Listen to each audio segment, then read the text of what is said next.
Hi, I'm Ari, the Technical Director for Texas Archive of the Moving Image, and today we're going to talk to you about the film digitization process from beginning to end. The first step is inspecting and preparing those films for us to scan.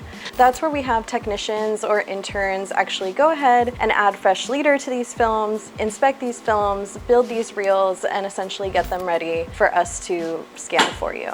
The process itself is very labor intensive. For every film that we get in, it could take anywhere from a couple minutes to 20 minutes to half an hour if it's a long film for us to do a full preparation on that film for it to be ready for scanning. As a part of our free digitization program, the Texas Film Roundup, we get thousands of items donated to us every year. We do any format from 8mm to Super 8 to 16mm. Now, some of the things that we can digitize are films that are in good conditions. You can see here that this is a 16mm film. Something like this might take us about 10 minutes to fully inspect. What we can't digitize are severely deteriorated films. These films have something that are called vinegar syndrome. These films are way too badly deteriorated. As you can see, it just fell right off. We cannot transfer something like this. It is too brittle to safely be prepped and handled. And typically when you see films like this, they have a strong, pungent vinegar odor to them.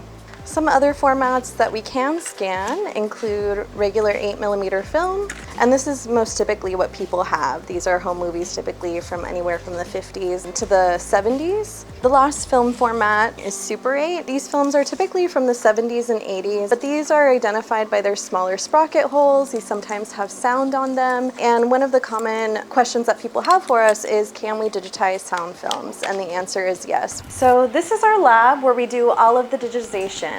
Everything is done in-house, from our reel building to our digitization practices, and nothing leaves, nothing gets outsourced. On good days, we can scan about 20 films on one reel. On days where we have more complex films, we might only be scanning a few films per day. But once we actually have everything built and ready for scan, it comes here onto our laser graphics archivist scanner, which we have named Rosebud, and then we get it queued up onto the software. As a part of this process, we do some film restoration for you, adjusting color, correcting for any overexposure, underexposure. So once the scan is running, it's actually going in real time. So this process in and of itself can take an additional hour to hour and a half, depending on what we set the scan speed to. All in all, this process can be quite time intensive and can take about a full day in some instances to digitize 20 films from one collection. So that is our entire film digitization process from beginning to end. So if there's anything else that you would like to see or you have any questions, please feel free to let us know.